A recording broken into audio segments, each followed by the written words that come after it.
better life, a better home, and there's so many jobs out there that, our job percentages is the lowest it's ever been in history.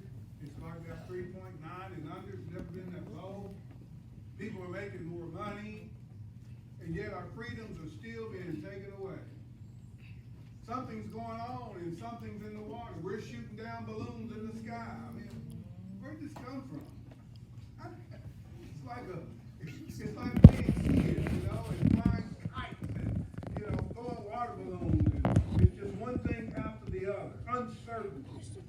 But we continue, right, to live our lives. It's a daily grind.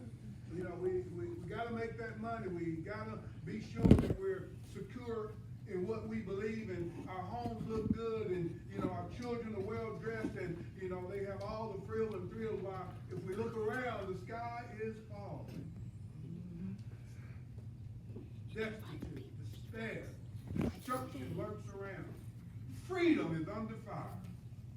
It used to be a time when you could say, sticks and stones may break my bones, but words can't bother me. Nowadays, it's like hither yon and hither too. You say that, and I'll sue you too. Hurt my feelings. We're in a world today that everybody's got to be stroke positive. If they wake up in the morning, good job. But here is a man. And if you want to know about history, it repeats itself. When you let your guard down and you don't push forward on the things and the power that there's one thing that you can't take away from a Christian. That's Jesus. You know why? I'd rather have Jesus.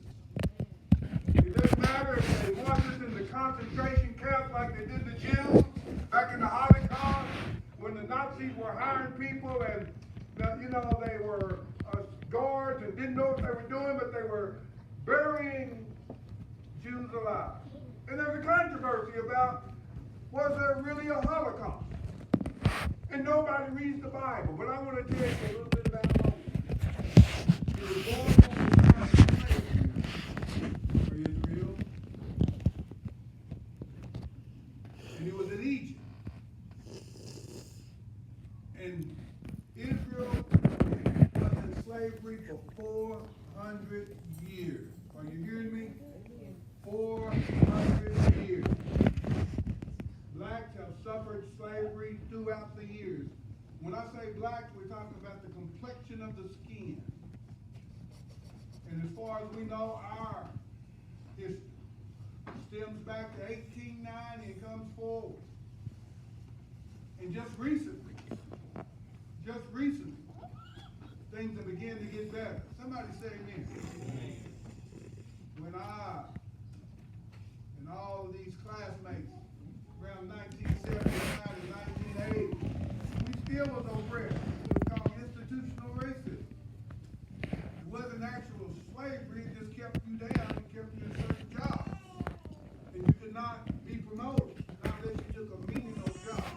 And it didn't matter if you had a high school, a diploma, or a PhD. One preacher told me that. He said, I heard you went to college. I said, yes, sir. He said, well, I'm educated myself. I said, well, that's good. He said, I've got a PhD. I said, bow down to you. He said, Powell High School diploma.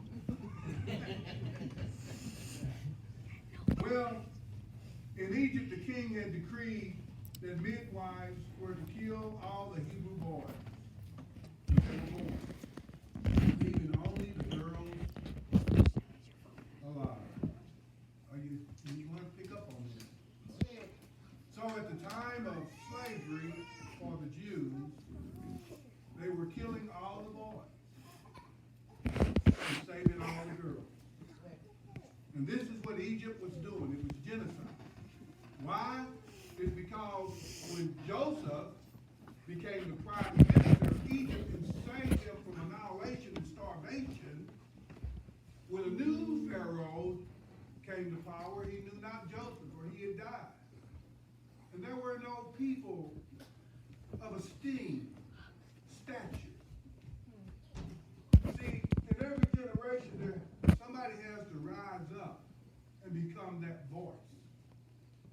voice for change, that voice for righteousness in spiritual things.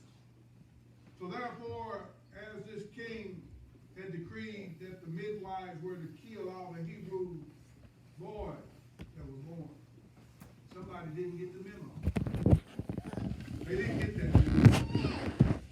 And we find that God is raising up a deliverer in this time of sorrow, this time of trouble.